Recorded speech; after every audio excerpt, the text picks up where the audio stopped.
Hello, book lovers, and welcome to Author's Corner. Get ready for a whirlwind tour of the latest and greatest reads and the fascinating stories behind them. Join us as we chat with authors and newsmakers from all over the world, diving into their journeys and creative processes. And now, here's the host of Author's Corner, the Emmy Award-winning Kate Delaney. Boy, I am thrilled to introduce you to a fabulous woman, Mary Matossian. She is going to change your life, people. We're so happy she's joined us here on Author's Corner. The name of her book, and I'm going to show it to you, I Love Bacon, but I Love Me More. Do you love that? I want to show you the cover. It is so clever because she talks in this book, banish metabolic, easy for me to say, metabolic, which has always been my struggle, syndrome. And it's the gateway to chronic disease, right? You think about chronic disease. And this is the part I really like too. I'm glad she put this on the book. Live a longer, sexier life because you deserve it. This book is easy to read. This book is packed full of information that will, I'm serious, blow your mind. So Mary, thanks for joining us. Thank you, Kate. I'm so excited to be here. This is such a privilege. And I'm excited to share this message of hope.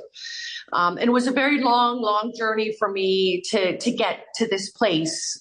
So, one of the biggest things that I talk about is suffering from metabolic syndrome. So I had that from the age of 40 to 52. So it was 12 years of suffering. So there was economic loss. There was tremendous emotional suffering that went along with this. But the question is, what is metabolic syndrome? Yeah. And metabolic syndrome, it's a cohort of conditions directly related to our blood and a circulation systematic problem. So it is high blood pressure. It is high blood glucose, which leads to diabetes. It's high cholesterol. And it's also fatty liver. So you have fatty liver that goes along with it. So what's happening is you have all this cholesterol showing up in your body, and these are animal products. This is animal cholesterol. As humans, we make our own cholesterol, just like a cow makes its own cholesterol.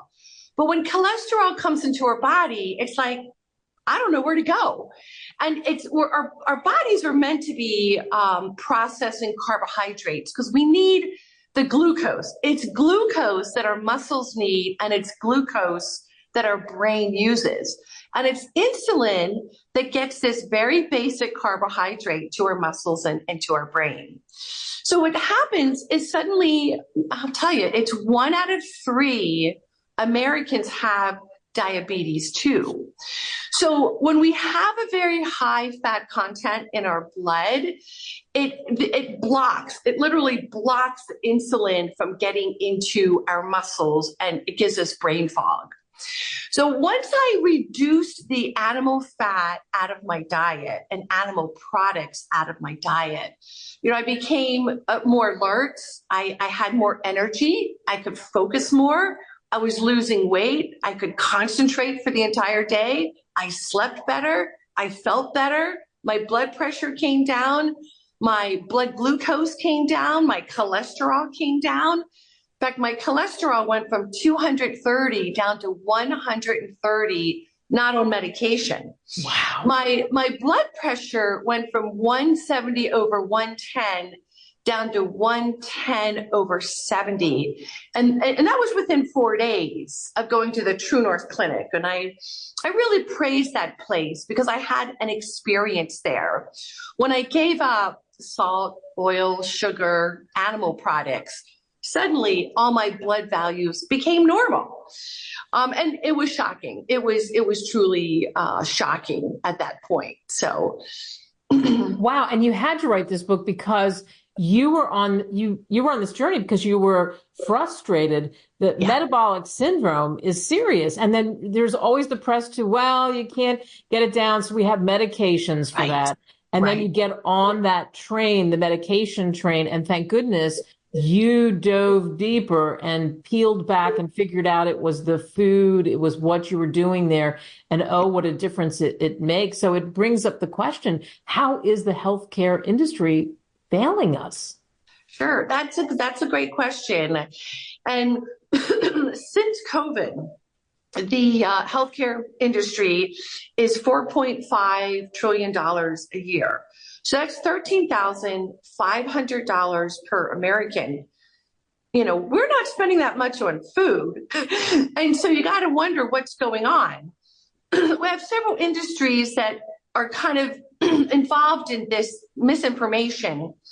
I don't blame them because they don't have the information. When you go see the doctor because you have chronic heart disease, you have diabetes, you've got fatty liver disease, the first question they should be asking you is, what are you eating? Period. So food has become my homework. You know, before it was like, that was my way to escape. I could just have these outrageous, extraordinary, fabulous meals. And after taking 250 hours of continuing education through some major organizations, I started labeling my food as my homework. One of the things I bring up in my book is I had to give up some spectacular foods like chicken, like cheese, steak. And I renamed it. I had to rename it. So chicken, I now call cyanide, and for many good reasons. And you'll find that out in my book. Is suddenly it was like, as much as I love chicken, as much as I love bacon, bacon is a class 1 carcinogen, along with sausage, hot dogs, processed meats. So I suddenly just had to give up bacon because it was harming me every time I ate it. And so it was very, very painful. And I really delved very deep into the science behind a plant-based diet. And I discovered so many shocking bits and pieces of information. And my book is written on a 5th grade level with illustrations. The main illustration is a blood drop. We all have blood in common, you know, and its blood responds the same way to a ketoacidosis diet, to the standard American diet, which is now worldwide. It responds the same way to a plant-based diet. And when we're on a plant-based diet, all of our blood values go back to normal. And it was spectacular. Suddenly, I just felt richer. You don't have to be a scientist. You don't have to be smart. You don't have to be a chef to be on this diet. If you're truly interested in improving your health, this is the diet for you. And no, I'm not hungry. I'm not hungry at all on this diet. And being on a it's essentially a high fiber diet. And it's also a balanced protein diet. Vegetables are chock full of protein. Beans, so the thing that I eat, for example, during the day is I'll have brown rice, I'll have black beans, I'll have steamed vegetables, I'll have marinara on it. Delicious and huge. These are big meals. Another one of my favorite would be baked potato, steamed broccoli, marinara, a green salad on the side. You know, Kate, one of the things that I had to do when I got on this diet was suddenly I had to take the time to eat. Because when you're eating a high fiber diet, I had to chew the food. It also built up my muscles here, my jaw muscles, and my masseter muscles. So I had to take the time to eat. One of the things I bring up in my book is we stop eating when we're full. We don't stop eating when we've had enough calories. So essentially the stomach will take in about a half a gallon of food. That would be, as I mentioned, broccoli, potatoes, beans. That's about 400 calories. If I was to take in oil, brie cheese, steak, ice cream, you know, and fill up my stomach on oil, that's 4,000 calories. And so it was just fascinating to be able to just sit back and really make food my homework to support my cardiovascular system, my pancreas, my brain, to avoid also Alzheimer's, autoimmune disorders, some of the really big diseases that plague us as we get older. Oh, And you said it, I love what you said. You went through it with bacon, with sausage, with everything, and renaming your foods. How brilliant is that? So for everybody listening, and your book is great because, like you said, it's written at an easy to understand level with suggestions of what to eat. Very easy to meet. You just eat. And you told us one of the great suggestions, the brown rice, the baked potatoes, and what you can put on it. Because I think sometimes people think, oh, I can never have rice again. I can never have baked potato again. That's not true. It's how you make it and what you put with it. So with those challenges, how should people shy away from, which you had in the beginning, foods that you love, that you were eating constantly? Yeah. That's a great question. One of the things I bring up in my book is humans do not like to get hurt, and we don't like to get injured. So like I would never, and I live in, way up high in the Sierras, and I go backpacking a lot. I run into rattlesnakes, run into bears, and like I will never approach a rattlesnake to have it bite me just to see what it feels like. I'll never go down the wrong side of the road on the highway just to see what a car accident feels like. I will never eat cyanide, arsenic, mercury to see what it feels like. And yet we've been hoodwinked into eating food that is slowly killing us. Not as fast as cyanide, but slowly killing us. We do like rules. And when I discovered these basic rules on food, suddenly my life became more peaceful, more calm. I became more productive. I had more money in my pocket. So when I discovered these rules that actually support a high functioning human being, my life got so much better. I also want to mention the thing that really gets us is there's so many gurus out there. There's so much push for a high protein diet that we have tremendous confusion. So the beef and dairy industry bring in $100 billion a year promoting their products in the United States and worldwide. They also have over $100 million marketing program that confuses us that we need high protein, we need dairy, we need whey, we don't. And so when I challenge people in my book, really challenge people to take responsibility for their health, to do their own homework. In the back of my book, I list all the sources and all the resources that I've used to make these really big changes. Another thing that thank goodness, up, like you said, it's right here in the back. Yes. You've got it all. So now the big work that you did, everything that you dug into makes it so much easier for someone to walk down that road, right? Yes. And I made the book, believe it or not, as short as possible and as dramatic as possible. And if people want to do more homework, then they can do more homework. Some of the big statistics I want to talk about here in the United States is 1 of 3 Americans has diabetes. 1 of 4 Americans will die of cancer. 70% of Americans are overweight. The American Heart Association has stated that 17 million people die worldwide from heart attacks. So there's something big going on. And since 2014, the lifespan in the United States is now is much more. We're dying at younger ages. We're dying from liver cancer, colon cancer, heart attacks. And it's like, there's a reason for it. It's not a mystery to us. It's not a mystery at all. It's because of what we're eating and how much work our blood has to do to process these toxins out of our body. Yeah. So it's a good time to talk about the blood challenge. What is exactly what you're coming around to? Yes. I want to mention the blood challenge, but one of the things I want to mention, this is a big deal when people choose, I'm going to be plant-based. They say, I'm going to be plant-based. Is the first month, they're suddenly going, I don't feel good. I feel terrible. I need my chicken back. I need my cheese. I can't get away from cheese. And the reason being, Kate, is what happens is all these stored toxins in our cardiovascular system, in our lungs, in our deposits are now coming into the blood and they're leaving the body. So they go through this mechanism in the liver. They pass from the blood, go through the liver into the small colon and the large colon. It's our fiber that grabs up and takes these toxins out of the body.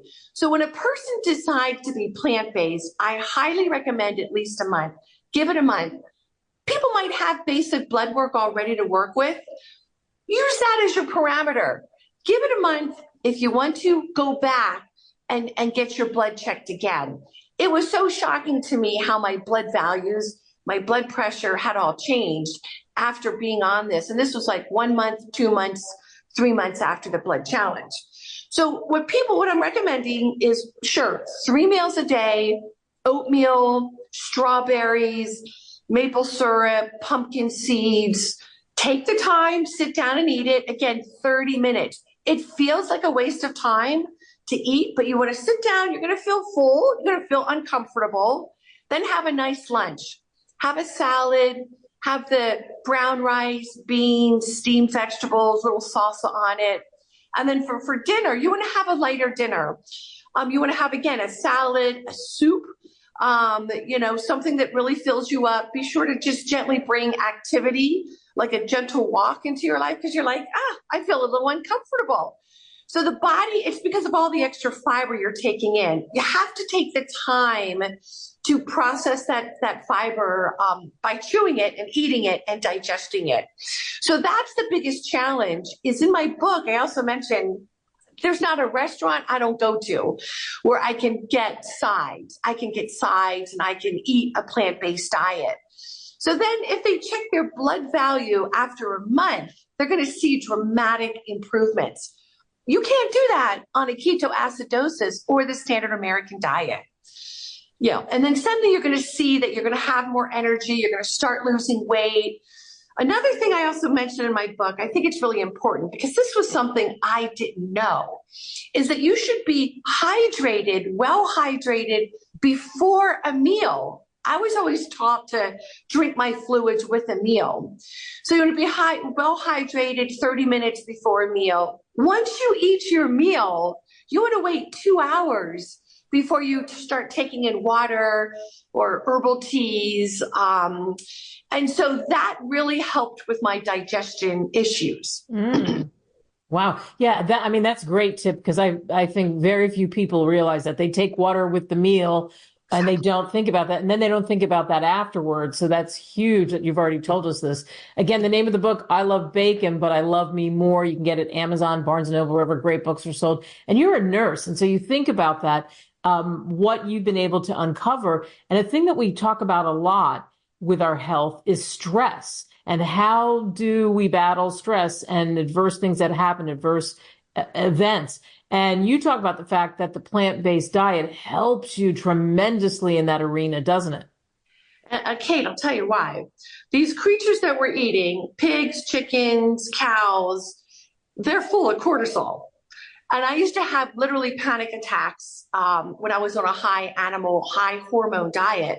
And so when I gave up all these hormones, there are no hormones in plants. My house burns to the ground with me in it. I lose to $1.7 million loss. I didn't have stress. I wasn't anxious. Every day I woke up and I went through my list of things that had to be done. But when I gave up animal products, I gave up high levels of cortisol, estrogen, and progesterone that I did not, IGF-1, that I did not have to have in my system. It did not do me any favors. And so a plant-based diet has no dangerous hormones in it. Hormones drive our anxiety and our depression. Yeah, boy, that's something to keep in mind for sure. And you went through a very serious fire, and to come out that way where you could have crumbled to the ground, which lots of people would do, that shows you the difference of what's inside your body, right? And then based on what's inside our body, we absolutely have much greater opportunities to face our challenges. And that's what's kept me on this diet, is I function at a much better level on this diet. Do you ever cheat on your plant-based diet? Because I guarantee people ask you that.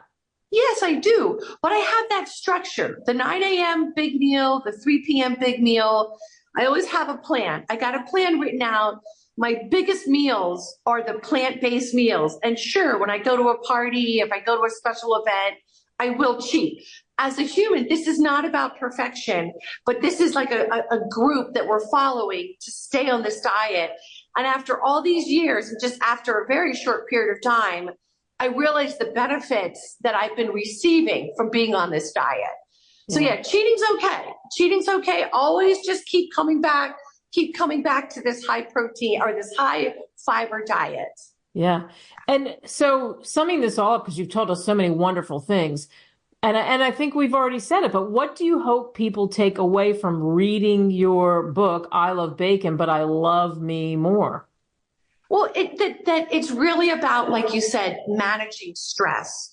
My life, even though it didn't get easier, my life became more manageable because I was able to handle stress better. I was able to handle the challenges better. My circulation was cleaner. My heart did not have all the plaques in it.